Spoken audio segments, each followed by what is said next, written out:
deals with all Amendment 1 deals with altering the current bylaw policy on pre-primary endorsements.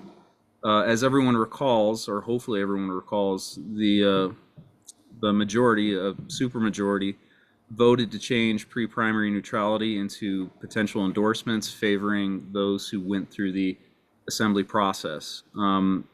During that whole process, the state assembly went ahead and authorized us to deal with candidates multiple candidates that were able to advance to the primary election ballot within a single district. So great example is Stephen Varela and Ron Hanks. They managed to get over 30% at their district assembly, and then they were both placed on the ballot. And the question became, how do you decide? And that wasn't necessarily clear when we passed the original amendment. So through the resolution process at the state assembly, we figured out a way to sort of settle that.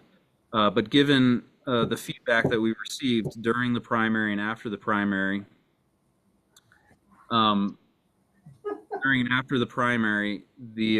was a consensus, or at least communicated to us anyway, that both Ron Hanks or Stephen Varela, or for CD8, Gabe Evans and Janik Joshi, because they had both gotten out of the assembly, they should have been treated equally. In other words, there shouldn't have been any sort of process to determine who to support or not, because the original intent was to favor those who got on the ballot through the assembly as opposed to those who petition on. So this amendment right here is a direct result of that feedback. And I just want to point out that if you read the bylaw itself, it's a permissive thing. It's not a shall thing. So if the state party or any other entity wants to endorse, they don't have to, but if they want to endorse, all this is saying is that any candidate, multiple candidates in fact, that get through the assembly, they got to be treated equally on the endorsement front. So hopefully that clears up confusion about what's going on here. But I want to point out that some of the critics who have criticized Amendment 1 here were the very same critics that were not happy about the party endorsing Ron Hanks over Stephen Varela, for example, when they felt they should have been treated equally. So hopefully that answers your questions on Amendment 1, but we'll go to Amendment 2. So if you have any questions, go ahead and put them in the chat for sure. But I'll go ahead and just go through these quickly, and then we'll start doing Q&A.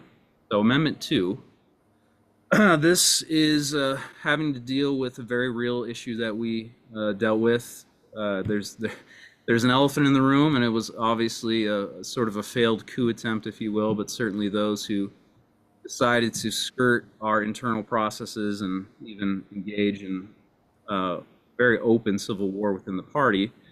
And it has been always understood that no matter our differences, when we have disputes, that our internal processes need to prevail. And right now, there's a bit of clarity that needs to be instilled into our bylaws.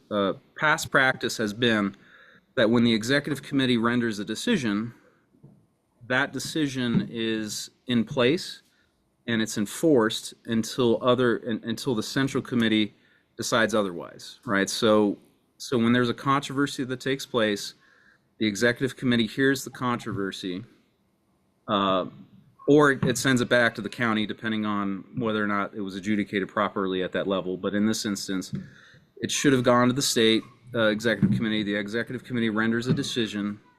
That decision is to be respected, even if it's appealed, and that decision is to be enforced throughout the appeal process until the final decision is made by the state central committee. In other words, all of you. So that didn't happen here. In fact, there were many instances where individuals who went to the that participated in the state executive committee process for controversies did so, and then they didn't like the outcome and they ignored it, and then they went ahead and did their own thing and also appealed, and then also ultimately decided to go to court on very dubious reasons. And so what we're trying to do here is make it very clear that when the executive committee renders a decision, that decision is enforceable even if it's appealable, just like any sort of trial court. A trial court, for example, this is just an analogy. A trial court renders a decision. You can always appeal that decision, but it does not mean that that decision is somehow stayed or vacated until otherwise determined by a higher court. The decision has to be in place. Otherwise, the organization itself will be paralyzed. And that's what we sort of experienced this, unfortunately, over the past 4 or 5 months leading up to the election itself. So that's all this does, is it states what's always been practiced in the past, that the executive committee decisions are enforceable while on appeal. So that's why we're doing what we're doing. And then with respect to adopting uniform rules for hearing party controversies, we wanted to allow the state executive committee to come up with a process by which frivolous complaints could be dismissed. Every complaint that's been sent to the state level that didn't have a question of jurisdiction, we've always heard. And I'll tell you from my experience, and I'm sure the executive committee can attest to this, not all controversies are worthy of our time. But because of how the bylaws are written now, it's of my opinion that I had no authority or ability to dismiss any sort of controversy that came our way, absent sort of the jurisdictional question. So that's all Amendment 2 does, is it allows for executive committee decisions to continue to be enforced while on appeal.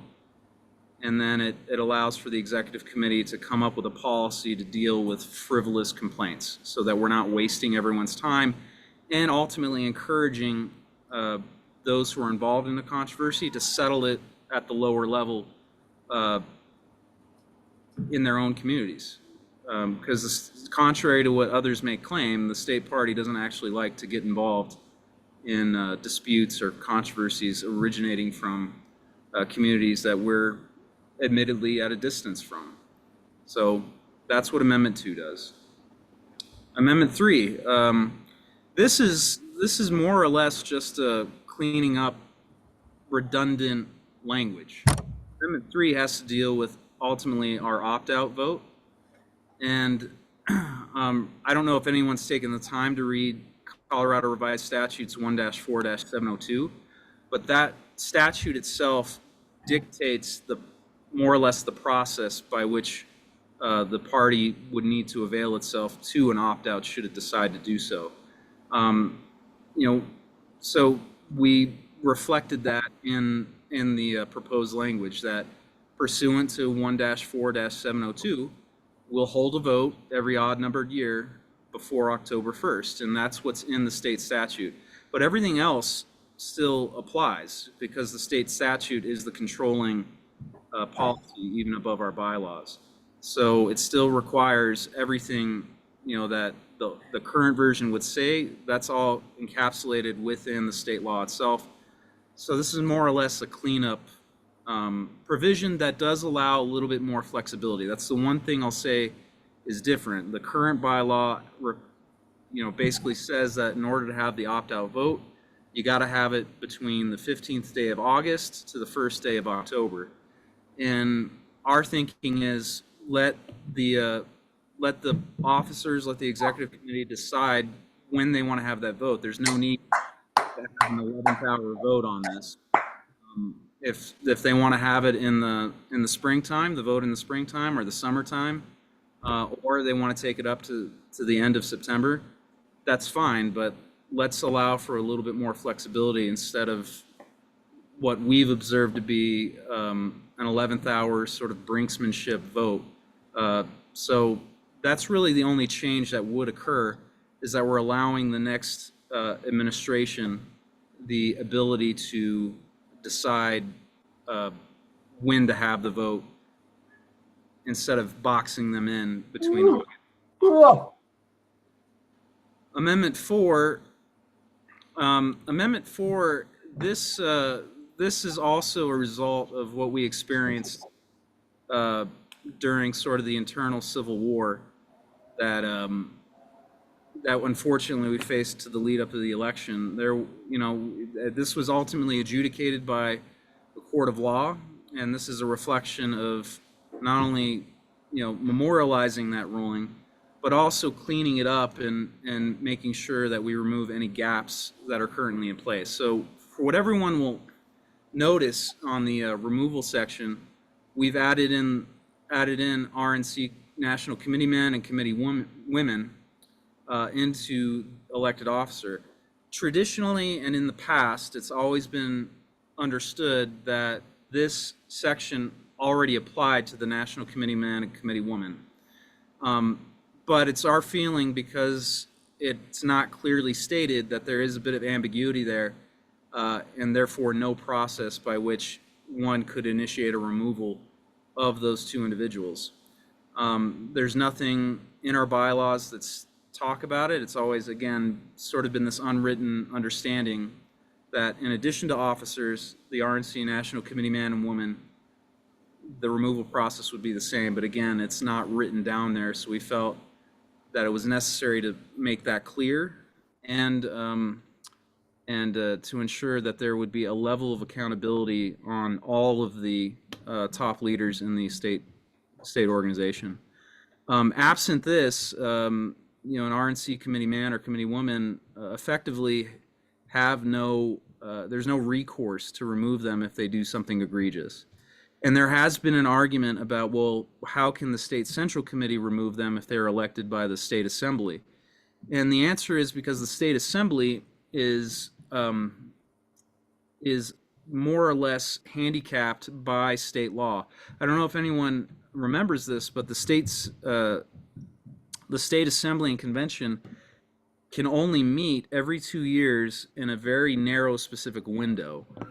And even if they were to meet, there is no written policy on how to actually initiate a recall of these individuals, and ultimately what that process would be. So state law does provide that the state central committee holds all of the organizational authority to determine these questions until the state assembly meets. So we felt, there's a lot that could happen, and there's even the potential for a chairman not to even place that on an agenda at the state assembly. So as a first good step, we figured, okay, there's a gap right now. There is, in our estimation, no clear accountability for those individuals, and we can't have that kind of gap. So that's why we included their positions in there to make it clear. We also raised the threshold from 3/5 to 2/3. We did that because it's in line with most, if not all, county bylaws. If you go check your county bylaws, you're going to find in most instances that it's a 2/3 vote. And we felt that that was a good alignment. And it also makes it very clear that if you're going to remove an officer or any one of those people within this section that we list out, that you better have a good reason to do so. And just disagreement on policy is not a good enough reason to remove leadership. That's why we have elections. And so we wanted to, Let me just now. Again, we wanted to avoid, Okay, admittedly, there's 98 people on. Oops. thank you. Again, admittedly, we wanted to avoid the kind of operational chaos that we suffered at the hands of others with this, because they did try to manipulate what the actual bylaw said and tried to make it members present and tried to really lower the threshold. So we wanted to raise the threshold, and we certainly wanted to make it unequivocally clear that it's the entire voting membership. And the reason we said entire voting membership was because in our bylaws we have two classes of membership. There's voting members and there's non-voting members.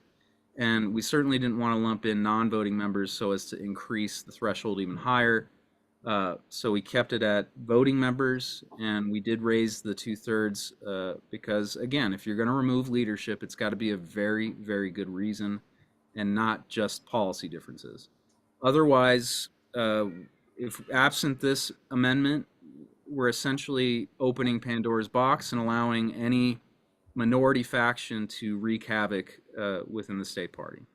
So that's why we did it. Again, we're more than happy to take feedback and make tweaks. Um, we're not necessarily married to the 2/3. If we want to go to back to 3/5, that's fine. But I think at the end of the day, we want to conform to the court ruling and make it very clear that it's at least entire voting membership. Otherwise, you're gonna see more needless fights by those who just are upset that they didn't win the election during the organizational meeting. Amendment 5, this is a direct result of what occurred during the failed coup attempt. There were, again, a number of individuals that didn't want to respect the internal process that had been in place for for the entirety of our organization's existence. I mean, we're an organization. I don't know if everyone realizes this. We go back before the founding of the state, even, but you can certainly understand that we've been around at least since 1876, and we've always had an internal process that was mostly adhered to. There's been brief instances where it hasn't always been adhered to, and there's been court battles, but very rarely has this kind of situation happened. And as a result, these individuals who wanted the officers removed when they had no authority to do so, and they had failed, with the controversy process, decided to run their own fake meeting and use that as a basis to litigate. As they use that as a basis to litigate in court, which cost the party roughly $100,000 in legal expenses. And that was during a time where we were trying to deal with the most consequential election in the history of this country. And there were so many things that were on the line, but the party was going to defend itself, and it did, and we won, and that's great. But this is still an ongoing issue that needs to be resolved. And so the feeling of your leadership and many others is that those who caused this type of rift and expended lots of money to get their way, they don't get to burn down the house and then shake our hands and say, let's let bygones be bygones. There needs to be some accountability and restitution here. So this is not, I assure you, there's more we could think to do if we were really trying to be vindictive. That's not what this is. This is, you can be a part of our party, but you have a responsibility to restore what you've done against us, and of course you weakened the party. You took donor resources through having this fight rather than respecting the internal process. And I got to tell you, just from experience, because I lived and worked in the legislature for 6 years, and we were under the thumb of Democrats. And elections have consequences. That's the unfortunate reality of things. And all you can do is engage in the process and in the system that we have and make your case. But at the end of the day, if there's a majority that wants to go in a certain direction, you just have to respect that, bide your time, and then, of course, make your case to the voters to see if they'll change course. That was the appropriate way to do this. Taking us to court and costing the party very valuable donor money was not the way. So yes, we do specifically call out Eli Bremer, Todd Watkins, Nancy Pelosi, Britta Horn, Kevin McCurney, all these plaintiffs, in the case. We call them out because they really did do damage to our party, and that's your money. I mean, that's the party's money so that it can operate effectively. So our position is, you failed, you didn't win, and you did a lot of things along the way that were inappropriate, and you need to pay restitution.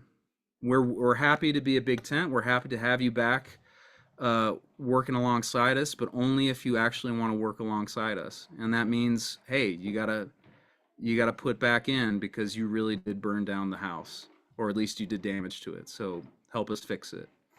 And we also felt that we would qualify this, not just litigation, but failed litigation. So if you sue the party and you're successful, this section wouldn't apply to you.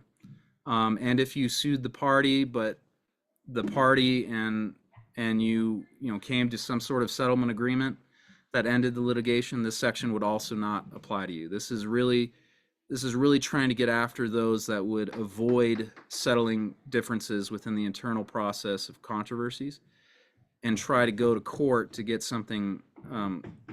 Admittedly, try to get a court, let alone especially a Democrat appointed judge, to go along with what they want. We're trying to make sure that you don't do this. And that's we freely admit it. We don't want you going to court because we have an internal process already.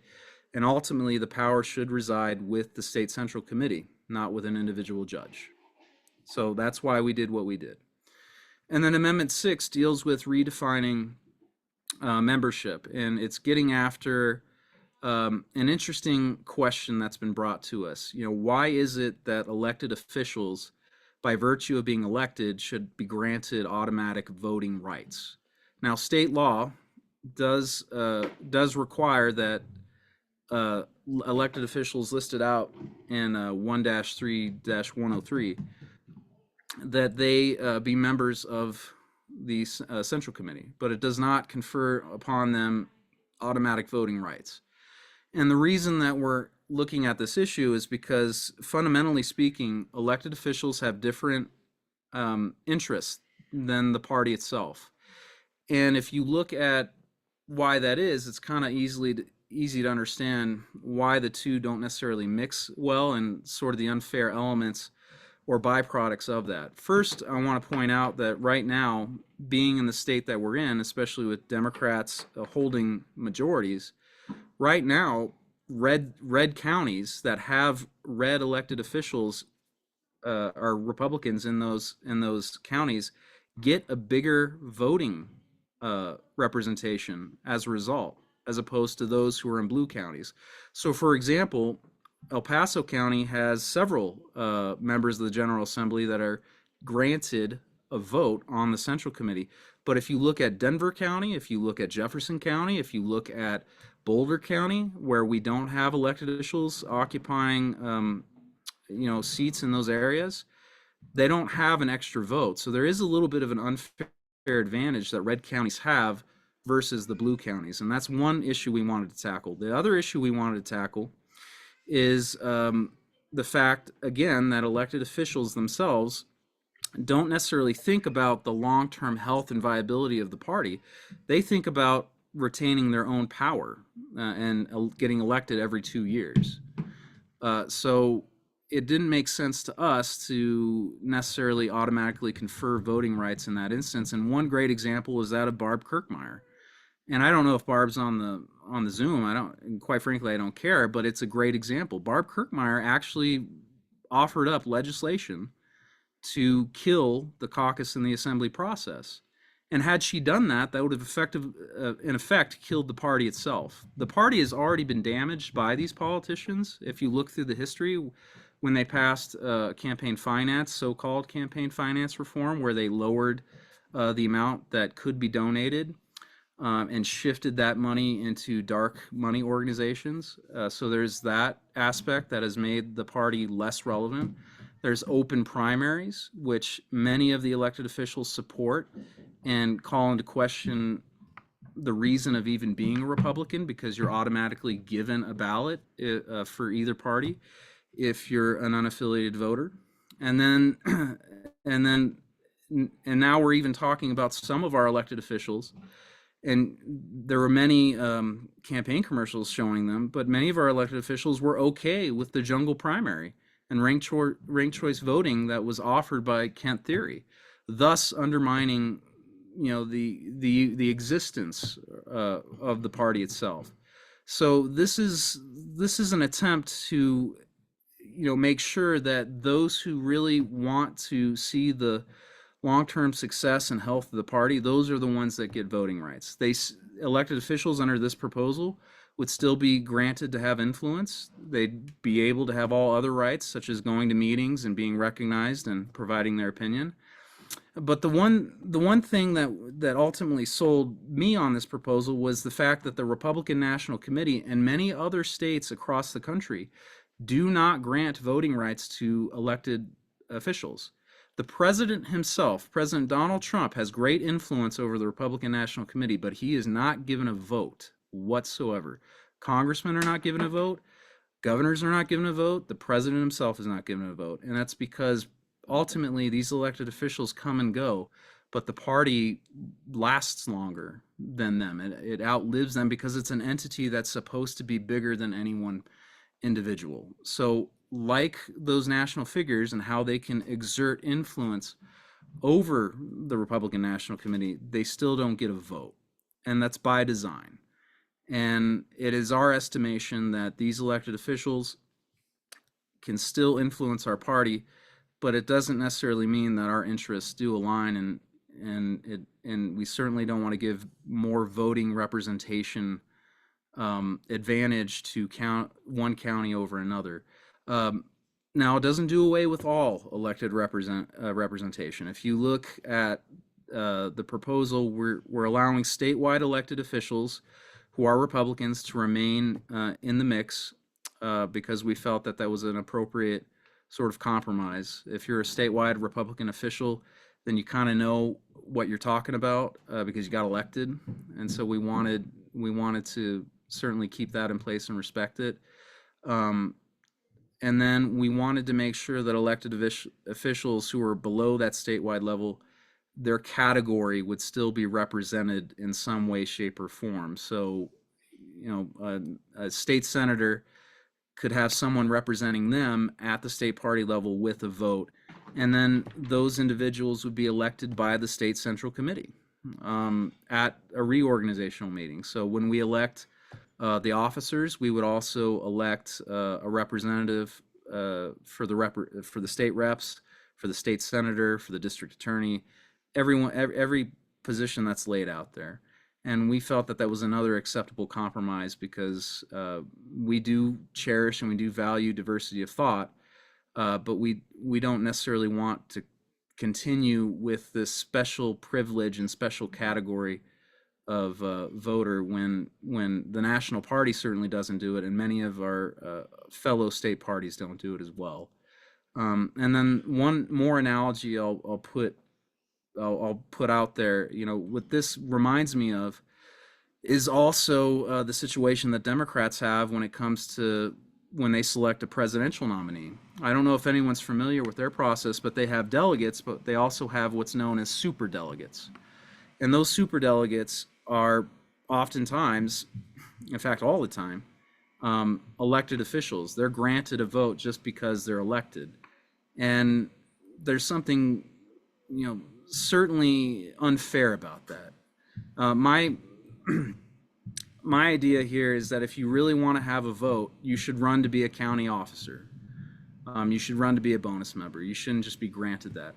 And then the last thing I'll point out, and Tom Bjorklund and even Mark Baisley, as our credentials chair, will attest to, most of the elected officials don't show up to our meetings anyway.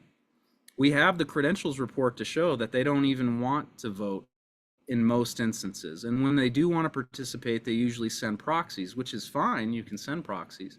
But by and large, most of the elected officials don't want to even take a position on some of the most consequential policy questions that we'll face.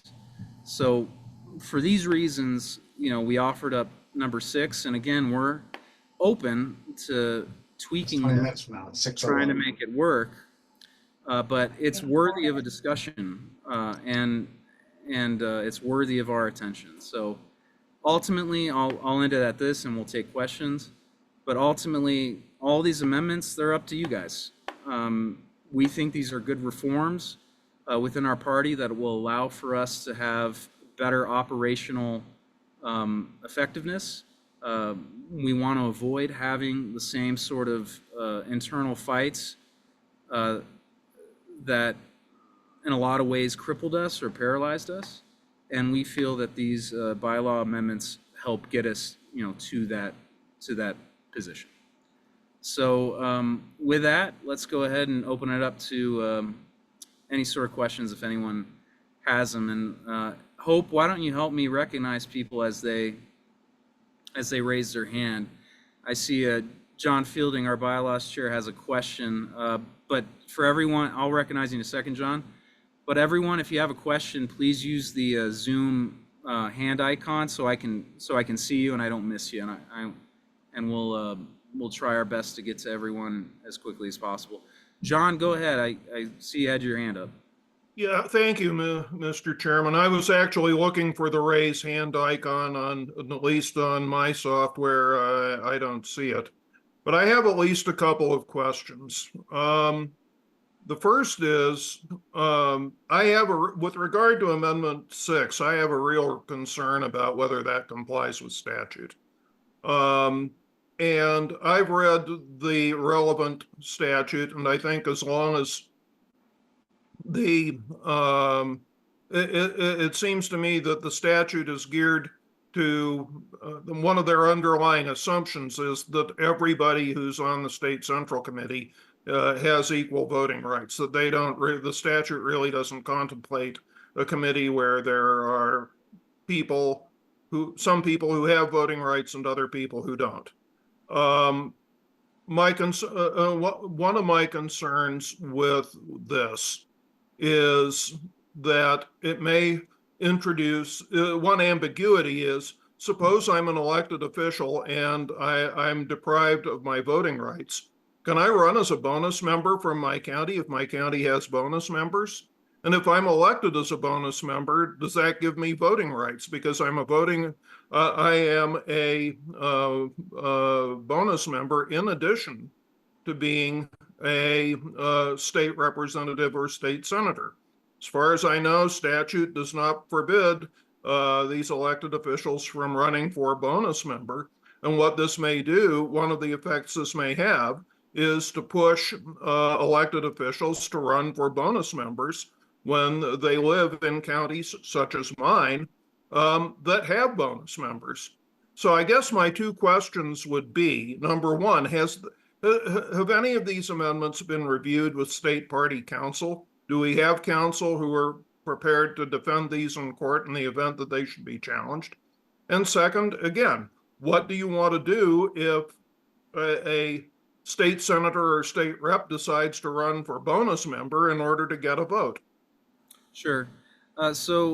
John, we have engaged our counsel to provide a legal opinion that we're going to deliver to the bylaws committee for your review.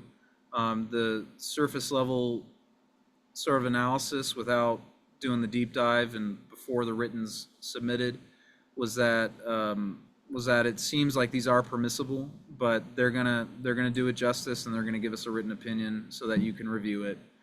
And then to the second question, we actually welcome elected officials who want to run for bonus member.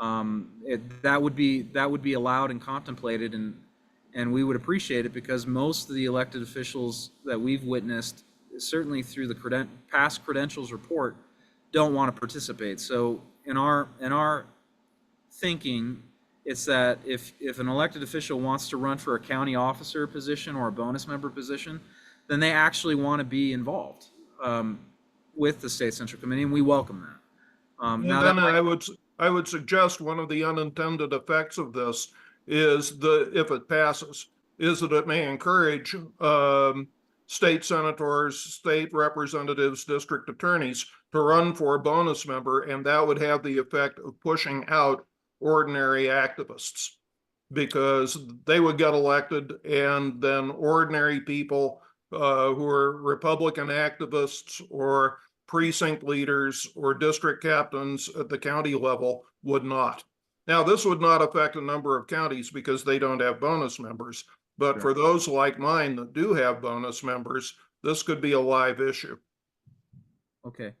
Well, I'm making a note of that, and that's a very good point, John. Again, we at least wanted to have this discussion over membership, and if there are ways that we can tweak it, we're certainly open to doing so. But your point's duly noted. There are a lot of elected officials that could win those bonus member slots. and potentially prevent activists from getting in there. I certainly concede that point. But if you do look at the past credential reports, you'll find that that's probably going to be not as widespread of an effect as you would think. But then again, we don't know what will happen in the future. Maybe this amendment will incentivize our elected officials to actually start showing up to meetings. I couldn't tell you, but that's a good point. I'm making a note of it now. Hope, is there anyone else that had their hand raised on any of these amendments? Nope, there's nobody that has their hand raised, but there are a lot of questions. Oh, Carl. I see Carl. Carl. Hi, Carl, guys. Go ahead. Go ahead, Carl. Yeah, I'm from Adams County and CDA chairman. On this matter of taking elected officials off of being automatic voting members, I'm not opposed to that. But if we're going to do that, we certainly should not strip them of the right to run for bonus member. I think as busy as elected officials are, and as great as their responsibilities are, very few would want to choose that option.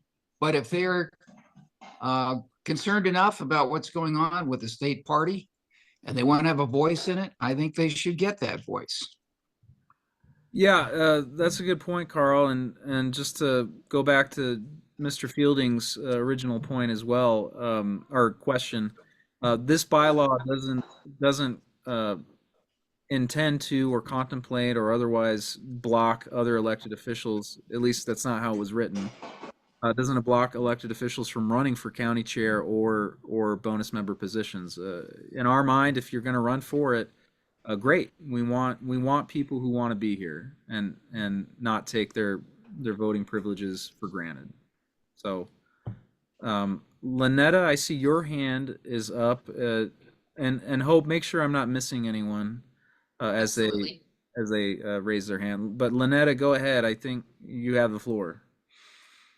So when we're talking about our elected officials, a lot of our counties that have those elected officials within other districts do not have bonus members. And we need to show our respect to those elected officials by giving them the vote at the state GOP. They are the thumb on the pulse at the Capitol. We have conversations with them all the time. We just can't take their vote away. If you want to make it even, you need to take all the bonus members away then, and you can't do that because of statute.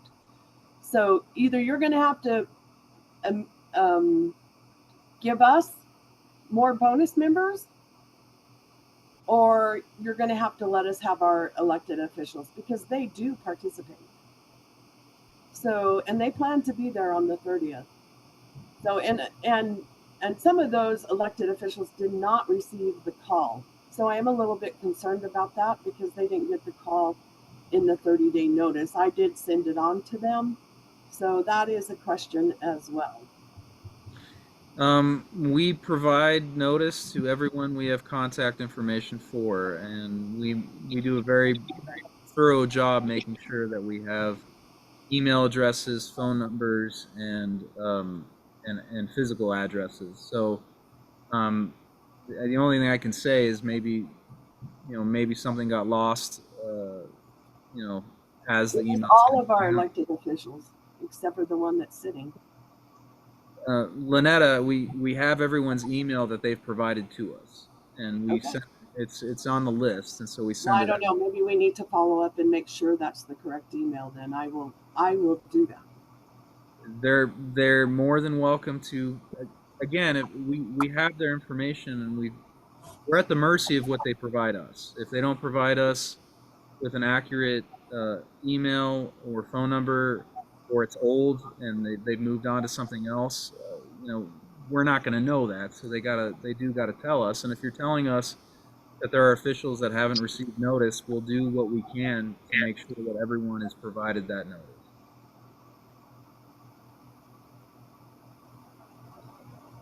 Is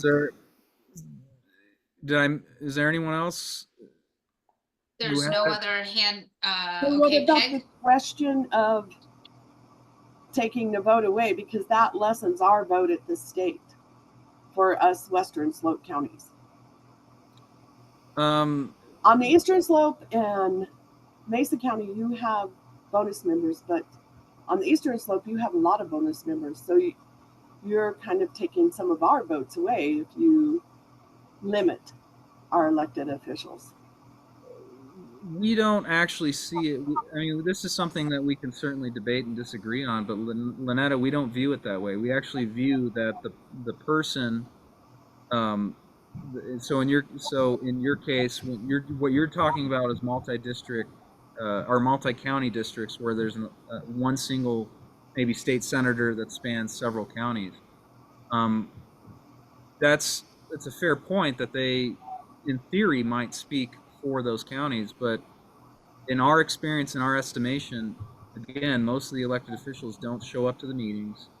And number two, they're not necessarily speaking, quote, for the counties. They're speaking for themselves because they want to get reelected at the next election cycle, whether it's the 2-year interval or the 4-year interval.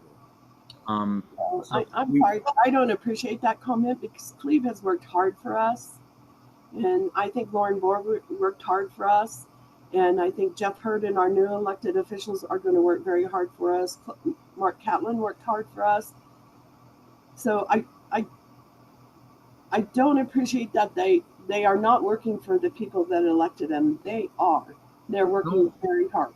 No one's suggesting that they're not working for their constituencies, but as it relates to the party, that's a different question entirely. There have been many state senators and state representatives who have provided policies that are actually quite counter to the organizational health and longevity of the party, and we've seen that, and we're happy to provide examples of that.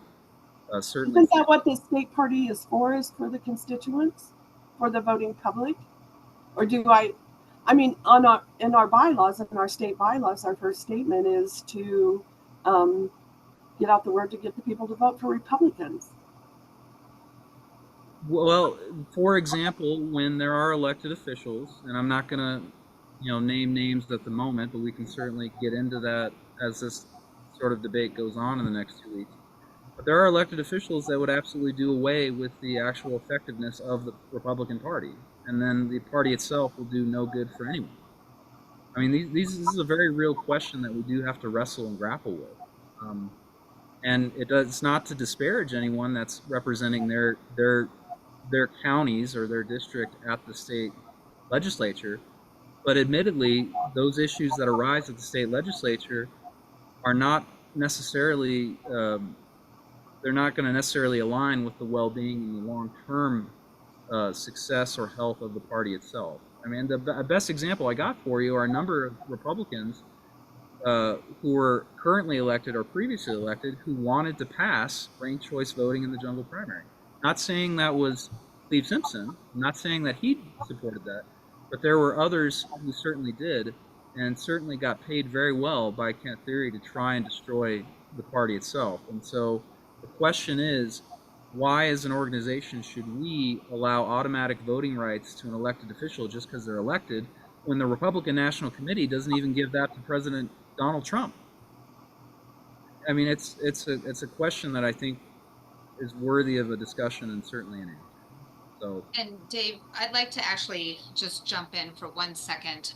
Lynetta, there was a vote that we ended up having at the SCC. And again, our elected officials are supposed to represent the parties or the actual elected officials within those counties and those districts. There was a vote that we ended up having in September, spoke to an elected official, I'm not going to name names. Their entire district wanted to go and vote one way, but this elected official specifically told me specifically, I'm not going to vote for that because I'm getting reelected. I'm voting this way, not with my district. And so are they voting for us? Is it for the But party? that shouldn't be up to the state party. That's up to the constituents that voted for him. So he doesn't get reelected, or that person doesn't get reelected next time. We are not the judge and the jury for candidates. Well, look, I mean, this is you're underscoring our point, Lynetta. Is do we allow folks that have admittedly different interests to be to have voting privileges on consequential questions that relate to the long-term longevity and health of our party, and even in an existential sense. And people can disagree all they like, but again, I can't get past this concept that the Republican National Committee does not grant the president a vote. They can use their influence, and this bylaw doesn't take away anyone's influence. You can still show up to a meeting and say, hey, I think this policy is terrible, and I would still have to recognize you. But when it comes to voting rights, I think it's a question that ultimately I favor. And again, I used to be in the legislature. I would participate at state central committees because I thought it was important to do so. But that's not the case for everyone, and it's certainly not the case that all elected officials think the party should continue to have the little bit of authority and influence that it has right now. We're gonna move on, Lynetta. If you have any other questions, put them in the chat. Certainly call me up. But I'm gonna recognize Peg, and then Daryl, you're up. You're up on deck after Peg. Go ahead, Peg. Good evening. I'd like to just make some comments about several of these. For number 6, I think that when the bylaws were written, any Republican that was elected to office was put on the primary ballot by election of only Republicans. And so they were representing the Republican bylaws. Right now, current Republican officials do not have to get a single vote in the primary from a Republican. They just have to get people who are affiliated Republican to sign their petition. But in order to win the Republican primary with an open primary, because there are more unaffiliated voters than there are Republicans, they don't even need a Republican to vote for them in the primary. And Barbara Kirkmeyer, as you stated earlier, has come out and said she could not get elected as a Republican if it weren't for the unaffiliateds in the primary. So I think that this is it's a good midway point to allow representation from their organization that we get to elect, because there are several who, like Lynetta was saying, do represent the party. And we want to make sure that one from each of those subsections does represent the party. Also, with Amendment 5, I don't believe it is legal to adopt retroactive rules. So I would not vote for that. Without that central section, I might consider voting for it. For number 4, I think it's a good idea to expand who may be removed, and it also clarifies that nebulous last sentence that has always caused us trouble. So I plan to vote no or yes on Amendment 4. And as far as I can tell, I plan to vote yes on 3. For 2, it's the section 5 doesn't belong in the bylaws. You have to draft the rules and then get them presented and adopted, rather than just saying we're going to adopt rules and whatever they are will be accepted. The CRC has more authority than the state executive committee. So if the appeal is overturned by the state executive committee, I think that the decision of the EC should be reversed, just like in a court case. I can envision a lot of controversies being put up just before a meeting or something, like, or an election or something here, that would be decided by the smaller body that might have been overturned by the bigger body. And I just also like to have something added that says if a controversy is submitted to the SEC, it needs to be heard, unlike the one that I submitted, which you never recognized. And so it was never heard. And I think it should have been heard because it was a violation of the state the executive committee policies and procedures for for the conduct of elections, and also the rules of the RNC and the will of the state central committee. So as it's written, I plan to vote no on this resolution too. For number one, I just plan to vote yes. I think that it will avoid the small group in the executive committee or whoever was doing the endorsing. They need to endorse equally all people who made it through the assembly and convention. And that's my comments. Okay. Just to reiterate on Amendment 2, feel free to vote for it how you want, but Amendment 2 does not take away the Central Committee's ability to overturn a decision. All Amendment 2 does is ensure that decisions by the Executive Committee are enforced until the State Central Committee otherwise overturns it. And the reason for that is so that we can have the ability to conduct our business and not be paralyzed like with the Todd Watkins fiasco. With respect to Amendment 5, well, can we for Amendment 4, that Section 4 says all controversy decisions by the Executive Committee are fully and immediately enforceable, either internally or through the courts, even if they are appealed.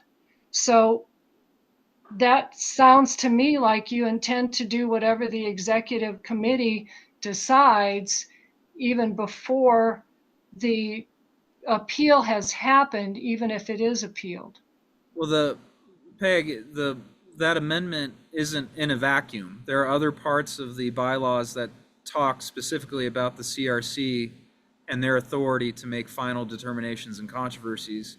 Plus, state statute even says the State Central Committee has the final word on controversies. And so we've already heard this feedback before, and we're more than happy to put in an amendment that, you know, even though it may be redundant, we're happy to put in an amendment that states, an amendment to the amendment that states that the CRC always has final determination. But that's, in a vacuum, I could understand why it may seem that way, but if you look at the entirety of the bylaws themselves, there's many different places where it says the CRC has the final say. So there's that. Okay. But on number 5, we don't actually view this as retroactive. This is an ongoing problem. And I know people are trying to say that this is akin to being retroactive or ex post facto, but that's not our view. And I would also remind people, you know, of a pretty decent analogy. Maybe it's not 100%, 100% geared towards what we went through. But during Reconstruction, after the Civil War, there were some policies that were put into place after the Civil War. And that was because we really needed to get back to the business of running the country in a unified way and dealing with the Confederates that engaged in a war that just was unnecessary and shouldn't have happened in the first place. So we don't view it as ex post facto. We don't view it as retroactive. One, because we're still dealing with the issue at hand, and number 2, again, you don't get to burn down my house and then walk away as if nothing happened. There really has to be accountability or restitution. Otherwise, you guys are going to see this. Like, long before let's just assume for a second I'm not running, and someone else takes over, there is nothing that stops a minority faction from suing the state, draining you of your money, and then they get to still be around to sow more chaos. So you don't have to vote for 5, but I want everyone to know that Pandora's box is going to be opened if you don't come up with a policy that makes it very clear that if you have disputes, you don't handle them in court, you handle them in the controversy process. So I'm thinking of years forward, this will be in the bylaws long after this particular thing has been taken care of. sure, sure. And it's because we want to make sure that those who were responsible for the past 6 months are accountable, but forward thinking. We want this to be a deterrence. We don't want people suing the state party who are members of our party. We want them to work within the system that we have now so as to allow the state central committee to have the final say, not some judge. So that's why we put forward what we put forward. Daryl, I'm going to go ahead and recognize you because I know you're probably itching for comments and questions. So go ahead, Daryl.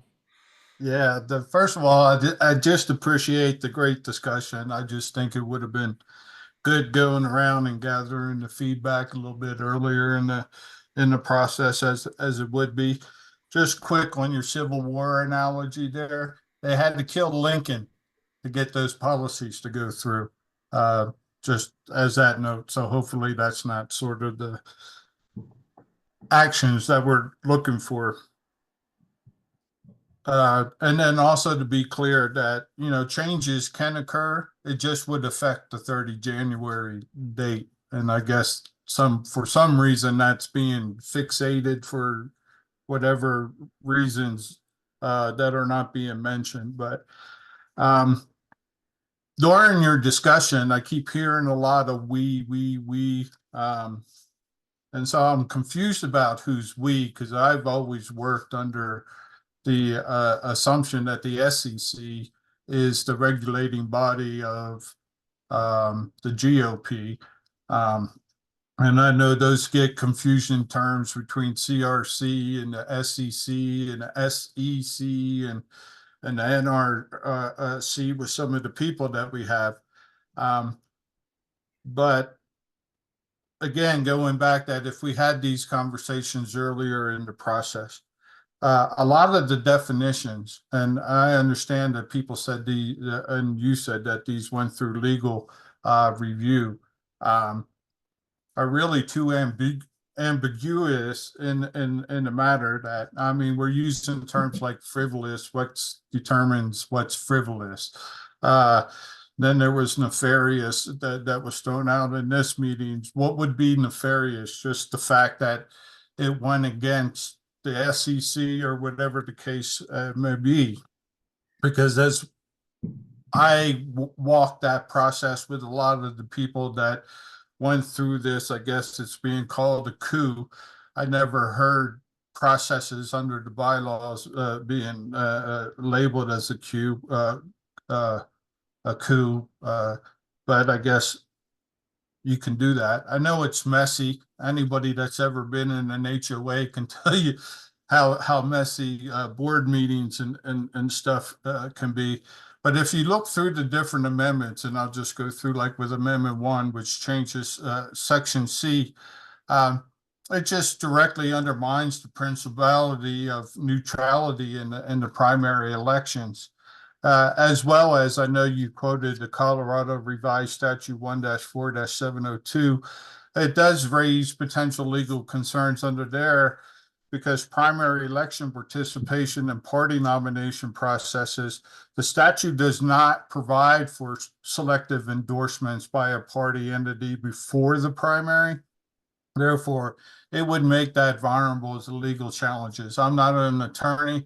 I'm just throwing that out there that, if the overall instance is for us to save money and not end up in court battles and all that, that's just something to look at there.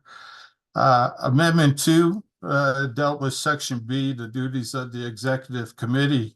That allowing things to be immediate and enforceable, even if it's under appeal.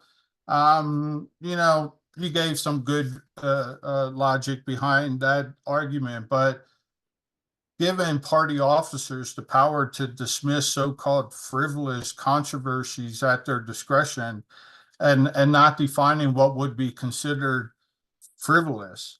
And then going into the fact that if somebody would go to the step of going into the courts, if they lose, they have to pay back the state. I could see that as being a reasonable deal if you would put it in the bylaws that if the state loses, you have to pay that person's legal costs. Daryl, I get the sense you want to go through all the amendments, and that's fine. But do you mind if we give me a chance to address? Okay, I just didn't know if I was on the time Yeah, limit. no, you're not on a timer. I'll keep you going because I know you got a lot to say, Daryl.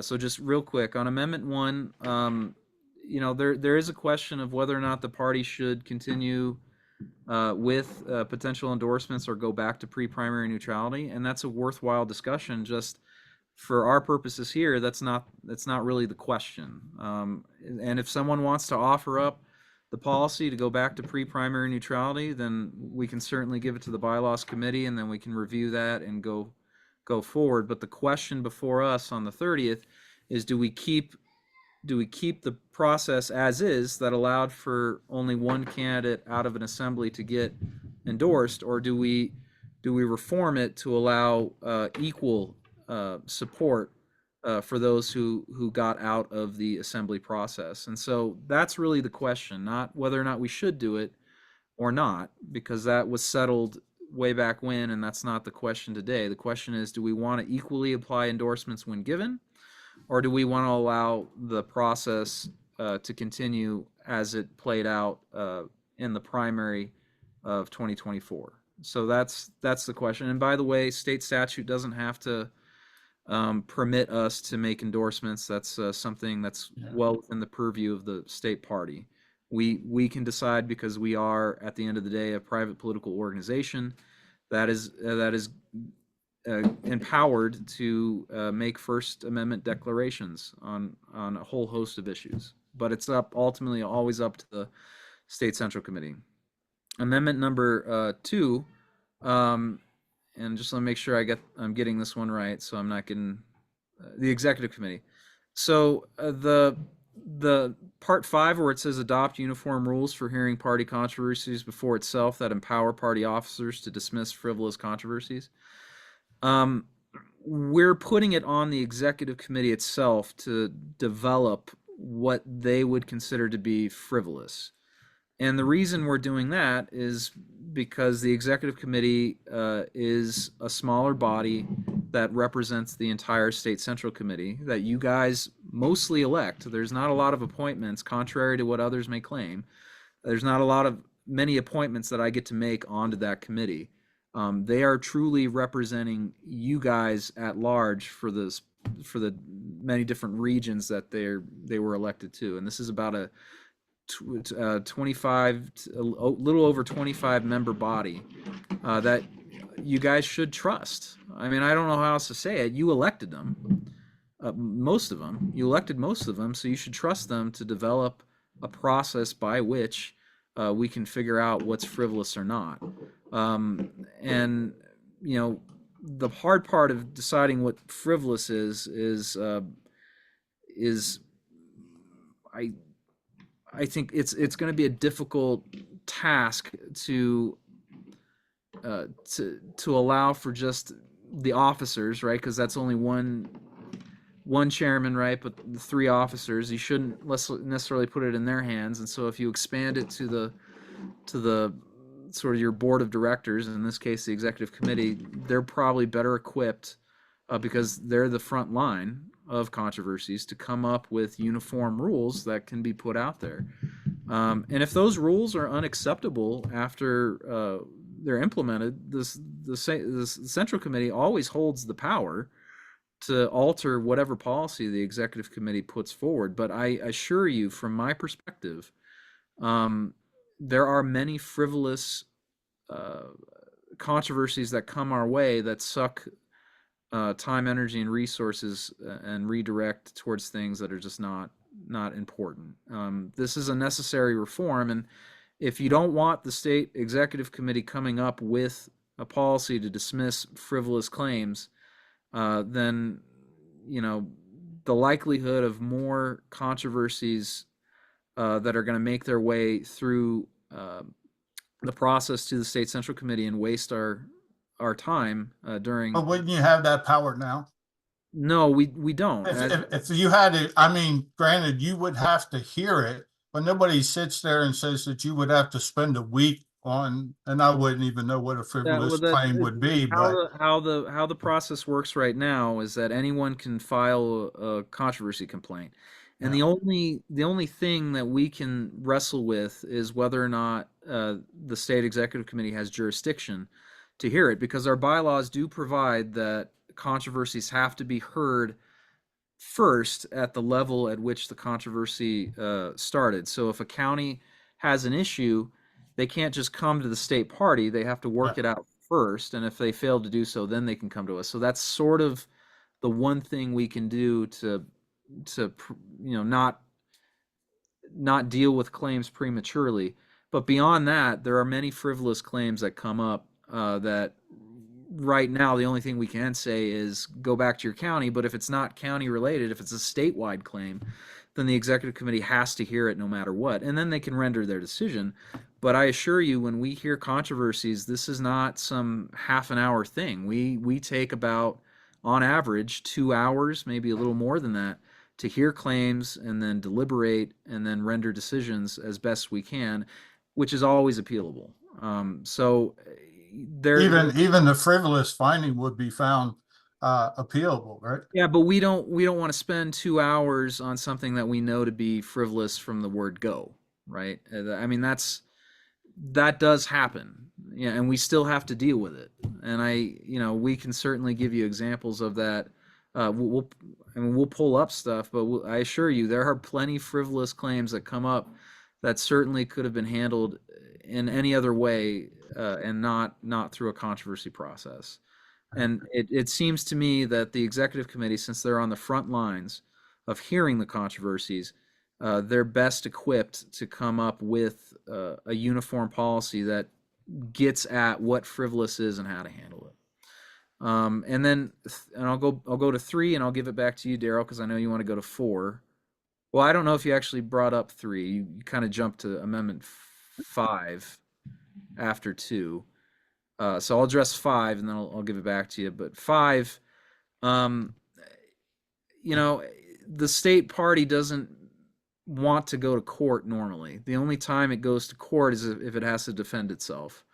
So, I mean, if you're suggesting that loser pays, and that includes the state central committee, then offer up an amendment on the 30th, and we'll hear it out and debate it. But right now, our goal, admittedly, is that if you're going to sue the party, you better know you have a case that has merit, and that there's a fair likelihood that you'll win after you've exhausted the internal process. But admittedly, we're trying to make sure that people don't sue the party, that you go to the state central committee and let them.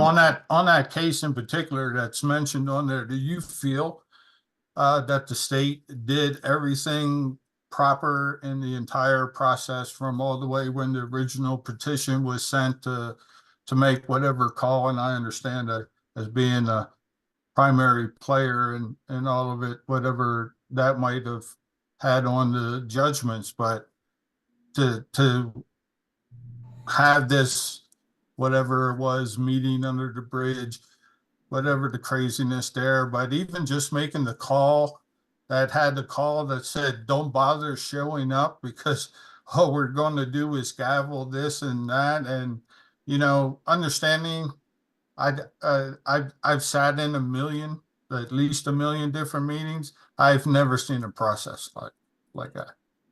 Daryl, as far as the executive committee and ultimately the central committee was concerned, because they adjudicated this, certainly at the August 31st meeting, which was the real one, we followed the process. We followed it well, and we had the Republican National Committee parliamentarian even say that we followed the process correctly. And we did everything we could to accommodate Todd Watkins and Nancy Pelosi or anyone else. If they wanted to vote, they could have had their vote. But the problem was they wanted it under their terms. and they wanted it under their terms so as they could maximize the outcome that they desired. And it just turns out they never had the support to begin with. So as far as we're concerned, we followed the rules to the spirit and to the letter. Could we have done things better? Sure, but that's any human being, right? No one's perfect, but we followed the rules and the process to the letter and to the spirit of it. And if Todd Watkins and Nancy wanted their vote for removal, they were going to get it. But we're also not going to, you know, from our position, we're not going to paralyze the party just because a number of individuals don't like its direction. No, you don't like its direction, go run a candidate for office and let them win, and then you can earn the right to shape policy, but not in the position of the minority. So that's our position. And again, Amendment 5 is designed for accountability. We don't mind people being a part of the party, but you don't get to destroy it and then act as though. So how do you put in a specific case and not have it seem like it's retaliatory? It's not retaliatory because we're not asking for anything beyond what was lost. They forced the party to expend $100,000, and asking them to pay restitution to continue to be in good standing with the party is not retaliation. That's Well, accountability. if we paid $100,000 on that little thing there, that's a different investigation, but, okay, next one. So, Daryl, if you have any other comments on the amendments, go ahead. No, I think I'm good, thanks. Okay. John, before I recognize you, let me just see if there's anyone else that's a member who wants to ask a question. I'm not seeing anyone else. I have my hand up and I am a member, Dave. This is Vanessa Ruggles. Oh, Vanessa, I didn't see you there. Yeah, I'm Your not hand sure. must have gotten put down, Vanessa, because it's not up anymore, but it Yeah. was before. Vanessa, go. John, I'll get back to you in a second. I want to give Vanessa a turn. Vanessa, go ahead. Okay, just, I wanted a clarification. When you were talking with John, it sounded to me like our bylaws committee for the state is not the one that put these bylaws together, that they still need to review them. Was I incorrect in that? The bylaws committee is still reviewing the bylaws as written, and will provide their report prior to the January 30th meeting. But these amendments put out, did the bylaws committee put these together or whom did? Your elected leadership, your officers put them together. And why would our bylaws committee not review them before they went out and have legal counsel recommendation would be Your my. bylaws committee is tasked with reviewing them, but it does not specify the order at which that they need to be offered up to the central committee. The bylaws committee is, they're gonna make recommendations one way or the other, and if they decide that one's worthy of passage, then they'll go with that. If they decide it's not worthy of passage, they'll say that, and you're gonna know that. But the order by which we put it together is somewhat immaterial. We wanted to make sure that we were abiding by the time frame constraints that we had. And so when will we know the view of the bylaws committee? You will know them well in advance of the 30th meeting. Okay. That's not what the bylaws say. The proposed amendments was first submitted to the bylaws committee and included in the official call mailed no fewer than 30 days before that meeting. That insinuates that the bylaws committee has reviewed those. No, the bylaws require that the bylaws committee review it before vote. That's what they're doing right now. That's And not this what is a it's discussion. Submitted to the committee It's before. saying before the official call is sent. They were given the bylaws. They were given the bylaws prior to the call going out, so the bylaws have been sufficiently adhered to. But I'm not sure. Look, the central committee, if you guys want to vote for these bylaws or not, that's up to you. But there's no process foul that's occurred here. The bylaws committee was We can't given the pick and choose what we want to follow is what I'm trying to get. we're not. No one's picking and choosing how to follow the bylaws here. There's no process foul. The bylaws committee has been given the bylaws for review. They'll provide their recommendations after their discussions, and then you guys will be notified well in advance of what those recommendations are, and then you'll vote.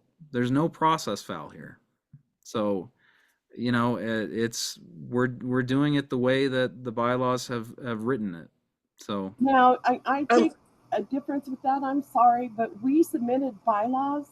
Our executive committee submitted bylaws, and then you told us it had to go before the bylaws committee before we could vote on it. So that's where I'm a little confused. Lynetta, I'm not. It's okay.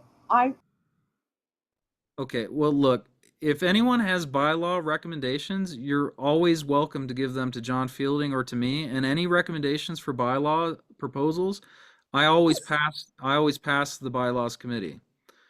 So if anyone has bylaws they want to offer up, just send them our way and we will give them to the bylaws committee. You can certainly send them to the bylaws committee directly as well. And then they will be considered, and the bylaws committee will provide a recommendation one way or another, and we will put them on the agenda. I mean, that's the process that we have adhered to, and we will continue to do so. But again, there is no process foul that we've seen. So Thank you for that clarification, Dave. Sure. Vanessa, do you have any other questions aside from process? Nope, that answered it. Thank you very much. Okay. John, go ahead.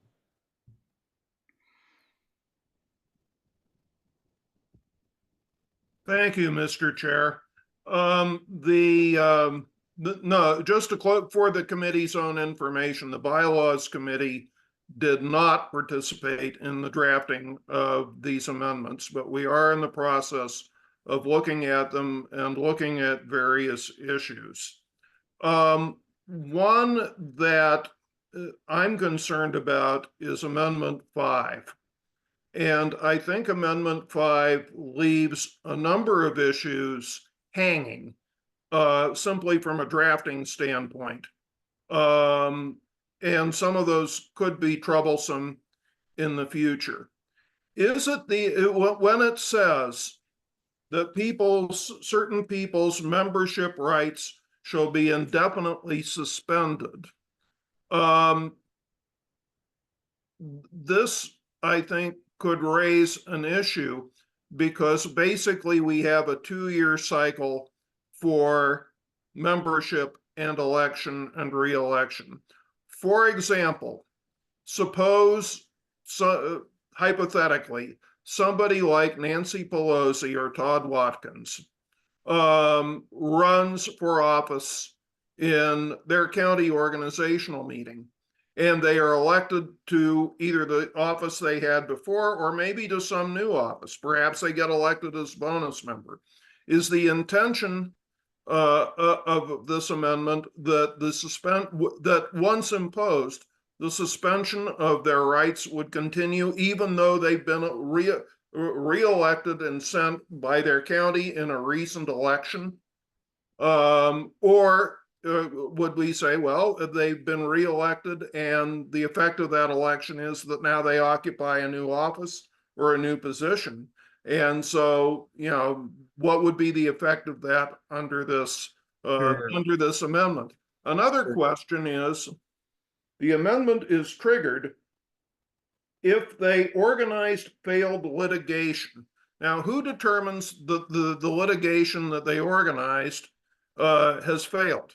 I mean, sometimes court rulings can kind of split the baby and give a little bit to each party. Who makes that determination? And is it the intent that the Central Committee has the ability to review that determination? And the CRC, for example, could say, hey, never mind, we think they had a good intention, et cetera, we rule that their membership rights shall not be suspended. Is there an intention that those issues, how would it be that those issues should be addressed? No, that's a great question, John. I think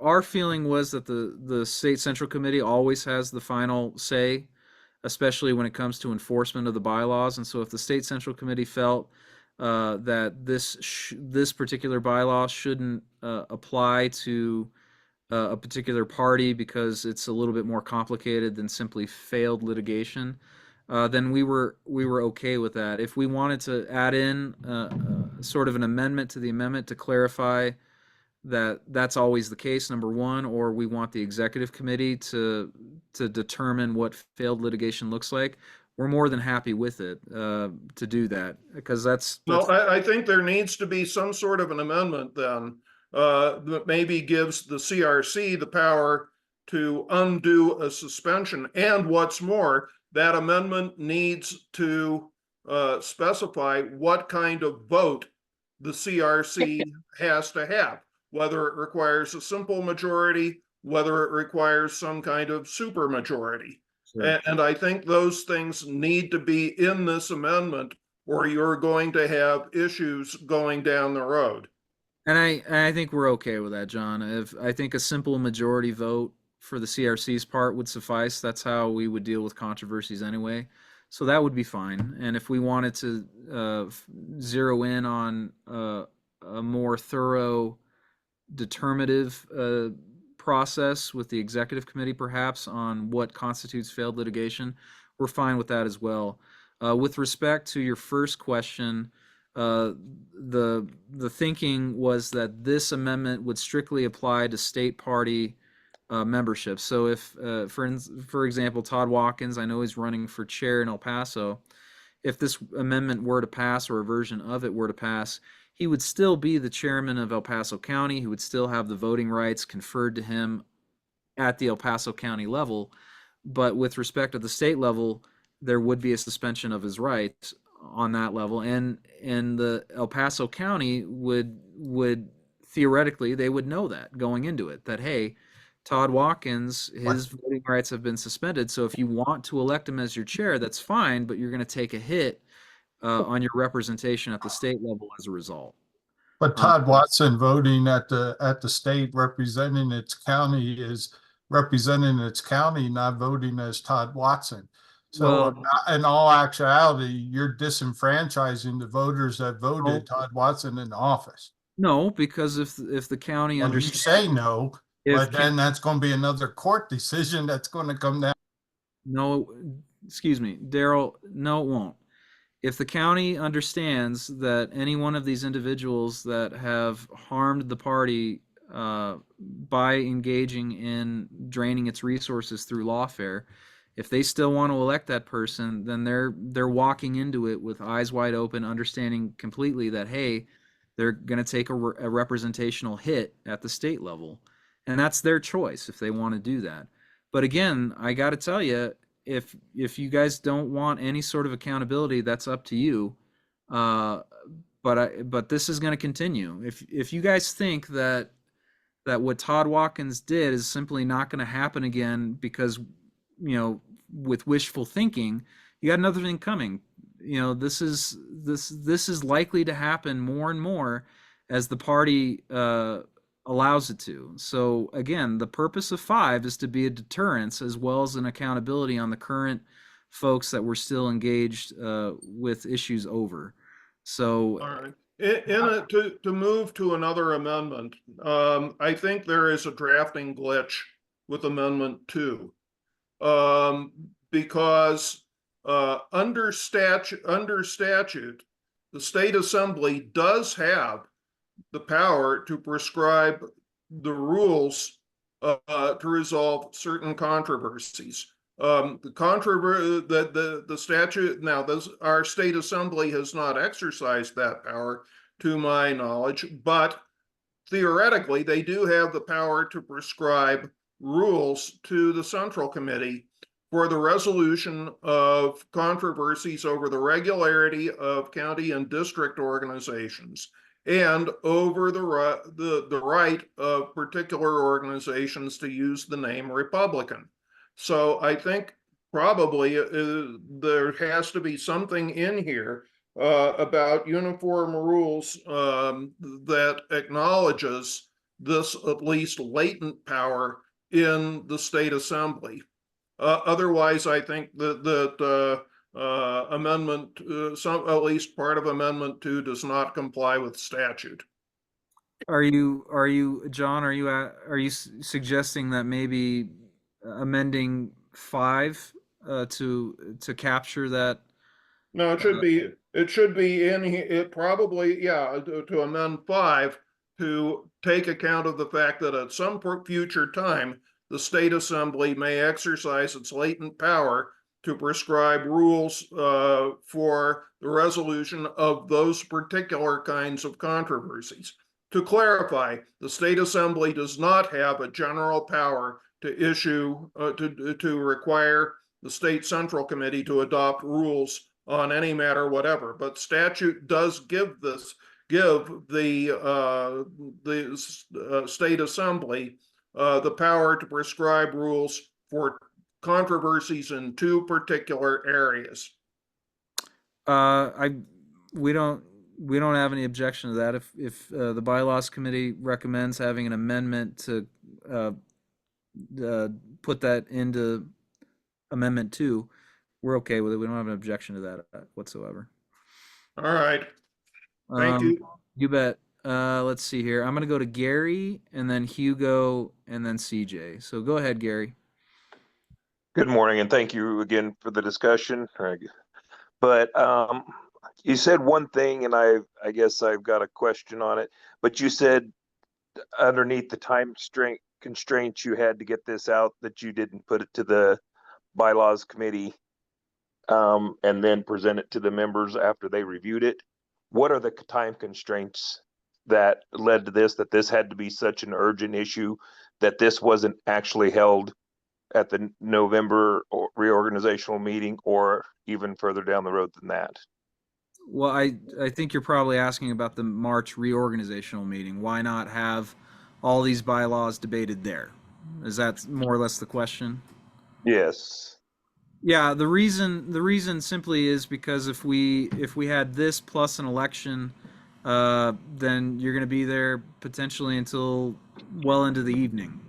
So we decided to divide the workload and put these forward, knowing full well that the bylaws committee is empowered to still provide recommendations and get it to you in a timely fashion, while also providing tweaks or adjustments to those amendments after getting feedback from the central committee. So it's really a matter of, I suppose, dividing the workload, so to speak, so as to make sure that the reorganizational meeting in March doesn't go well into the evening, because it's not just the state meeting that we have to coordinate. We also have to coordinate lesser, or not lesser, but lower district meetings. There's many multi-county district meetings that are piggybacking off the state meeting, and so there's a lot of different moving parts that we felt it best to have a meeting now to deal with a lot of the amendments that we were going to propose.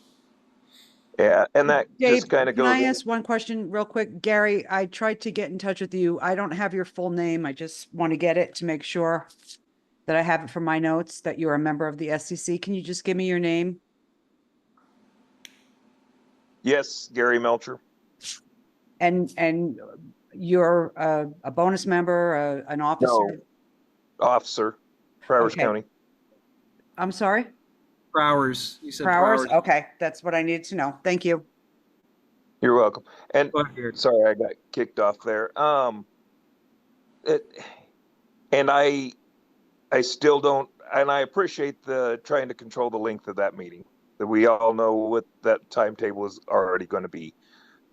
But with counties reorganizing, and some of them, it just seems like there's a lot going on when we're making decisions, when future leadership is getting ready to take over, that the timing of it seems like the future leadership should be recommendations moving forward, and the new leadership take these under and not rush bylaws. And it just feels a little rushed to me, that as we're approaching all of these different changes within the organization, county level, state level, that there's no reason to be pushing these forward in a time constrained manner.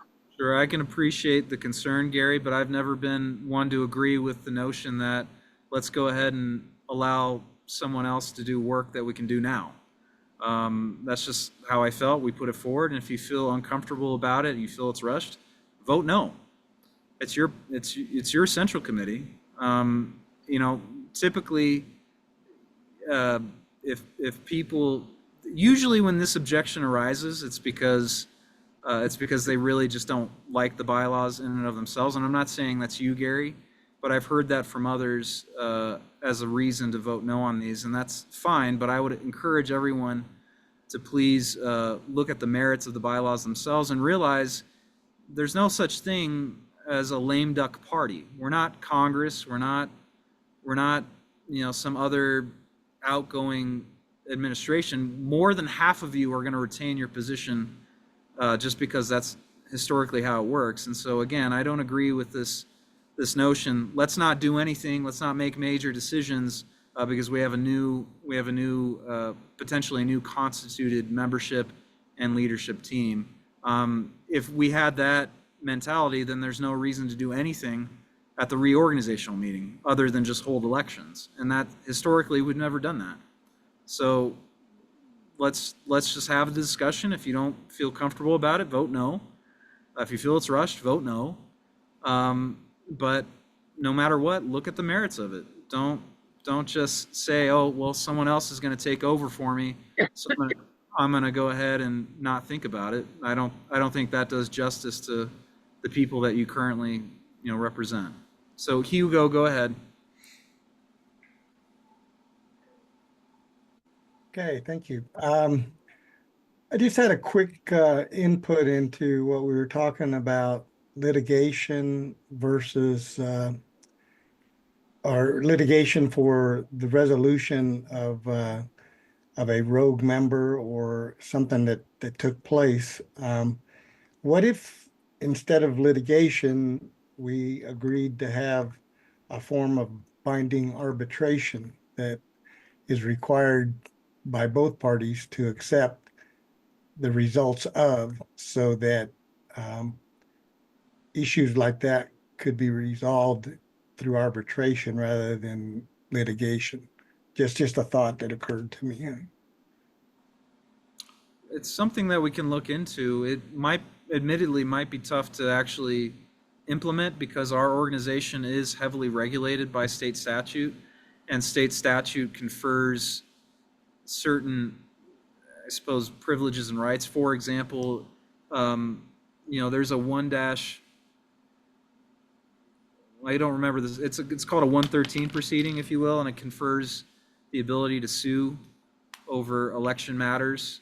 So I'm not entirely sure that we could force or compel every member of the state central committee to go into a binding arbitration method, but maybe we can. It's just something that we hadn't considered, but we will, Hugo. I think it's worthy of looking into.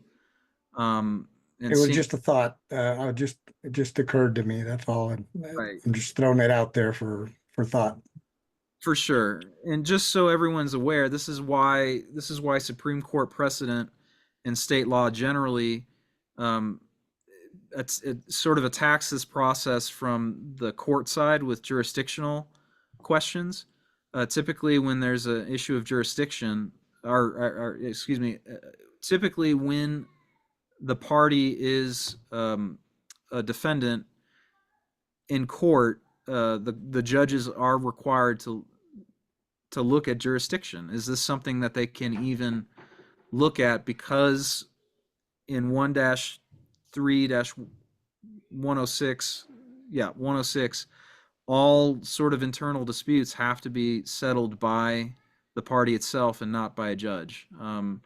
So that's how the government has tackled it, basically putting it on the judge not to get involved. But that still doesn't prevent someone from filing something and us still having to defend ourselves. So again, that's a part of, I can't stress this enough. Five is a deterrent. We are trying to create a deterrent so that members go through the controversy process. So that's why we did what we did. Hugo, do you have anything else before I go to CJ? No, that's all. Thank you. Okay, CJ, go ahead.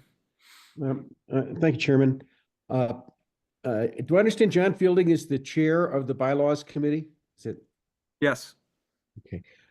John, thank you so much. You asked a lot of questions that were sort of in my head, but I couldn't articulate them. And so appreciate you raising the questions you raised, and your analysis of some of these issues that we've discussed has been helpful to me in understanding things.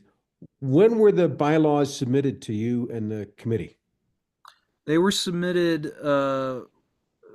either the day of or the day prior to the call going out. It was a question to John Fielding. And I'm the chairman and I'm running the meeting, CJ. So you can direct your questions through me. John, when did you get the bylaws? They were given a day before or the day of the call.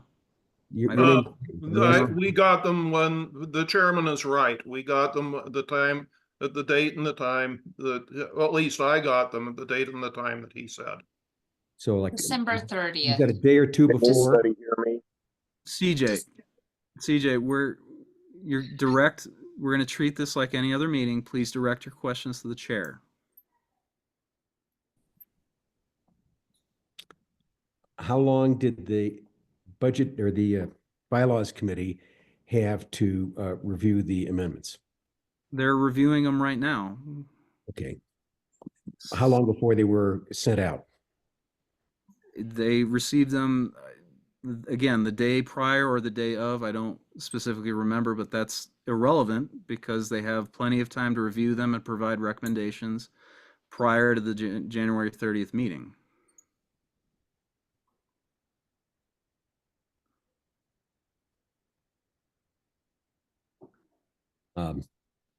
It seems to me that the Central Committee and the Executive Committee could have gotten more help sooner from John and the Bylaws Committee. Okay. Do you have any other questions or comments, CJ?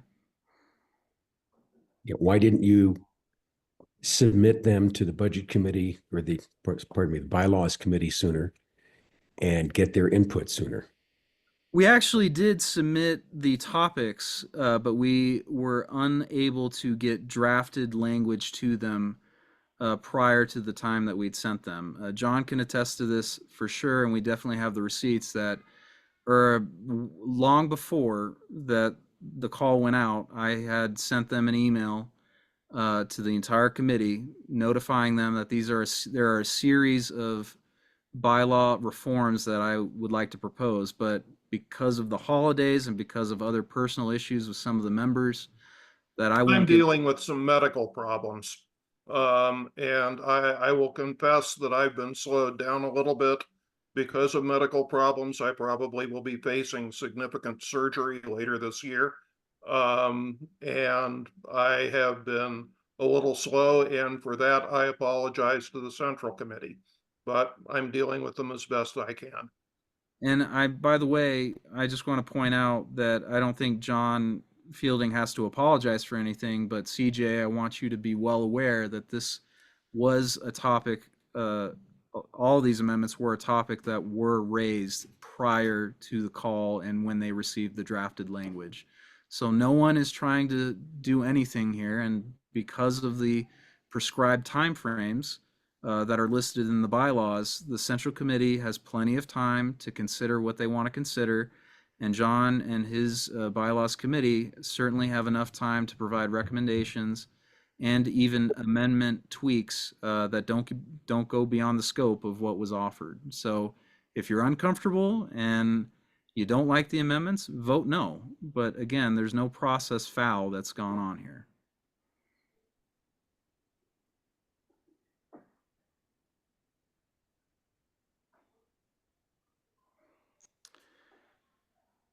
Are there any other questions that the committee has? And I mean members of the committee?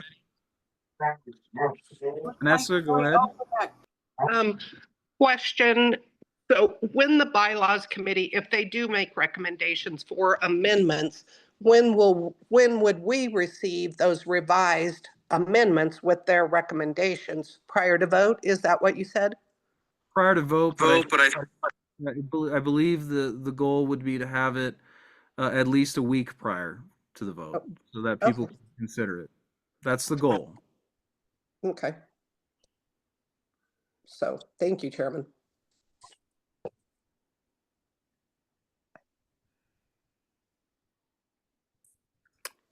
Hand up. Oh. Joy Overbeck has her hand. Thank you, Lynetta, but Joy is not a member of this committee, and we are going to reserve questions and comments for members of the committee. Oh, sorry, didn't know that.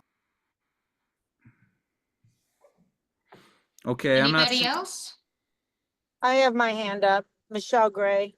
Hi, Michelle. Go How are ahead, go ahead, Michelle.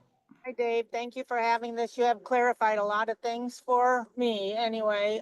We're driving to the inauguration, by the way. We're in Denver or in Ohio, and it's cold. Safe travels. Yes. Yes. And so, so I've been putting in the chat questions that our bonus members and our elected, the vice chair and secretary had, because they're running a meeting right now. Sure. And so one of the questions that Pam brought up, she wanted to know that when we get the new bylaws prior to voting, are we able to make changes ourselves, and how would that process work on Zoom? So like when we're doing the meetings in person, how I can submit to you a written request or a written amendment to the bylaw, are we able to do that on the Zoom call? And what would that look like? Sure. If we're going to have to work out a process in real time, if you have amendment changes to the amendments, it's best to submit them to the bylaws committee or myself ahead of time, so that we can make sure that you're recognized at the meeting and we're not having to, we don't want to miss you. If you have a bylaw amendment going into it and you know that ahead of time, let us know and we'll make sure that you get recognized so that you can offer it for a vote of the body. Okay. If there's something that comes up in real time that just, we missed, we'll try our best to recognize those who wish to debate on the amendments themselves, but it's going to be the same rules more or less that we have for any other meeting. So every question, I think it's 26 minutes. I got to go review that, but every question gets 26 minutes of debate time. Okay. And so if we offer an amendment, then that restarts the clock on the 26 minutes, and the process itself should give everyone a fair opportunity to offer up something the day of. But we certainly stress that if you have an amendment idea, get it to us ahead of time so that we're not missing anything. Okay, and then submit that to you how? If you email me, and you can also email the bylaws committee, and I'll provide. Hope, why don't you give an email for John Yep. Fielding? Yep.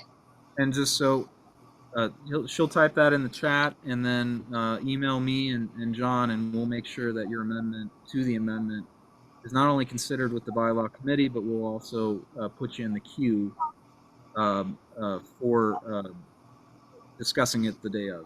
Okay, and then I think there were most of the suggestions in the chat, but there was so it sounds like this is not a slate. That was the other thing they wanted to know.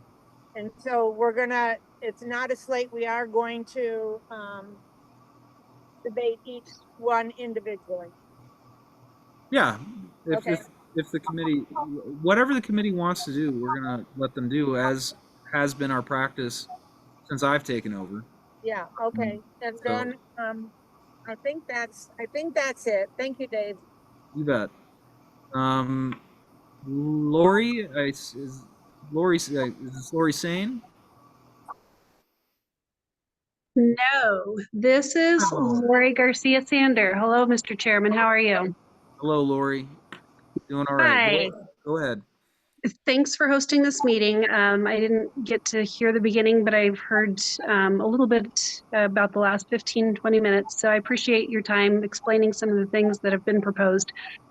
What I am wondering is I've tried to contact Vice Chair Shuppleman many times in the last couple of weeks, just to find out how will new representatives, since I apparently I'm a new member on the SCC, how will new members get contacted with the call to attend the meeting at the end of the month? Like I said, I've messaged Vice Chair Shuppleman and I haven't heard back as far as getting a call or information about that. So thank you. Sure. So the call went out, so everyone's familiar. The call went out December 31st, and new representatives like Lori didn't actually swear in to January. I don't remember, but it was last week, Wednesday, is when they swore in. And so we can't confer voting rights until they're actually sworn in. And in between that time, I had directed Anna to collect information that we could obtain through public disclosure or directly with the new representative, because presumably we had that contact information when they were running as candidates, and then input that into the red book. And so throughout the process, Lori, we should by now have your email, and if we don't, please go ahead and certainly let Anna or Hope know. Well, Lori, I already put my email in the chat. If you send me your email, I'll make sure that I get your information correctly input into the Red Book, and you will get all calls. Right. Okay, thank you. And then we will, as we've been doing, we've been sending the call out, more than once. So everyone Sure. we have contact information for, we will be sure to do it.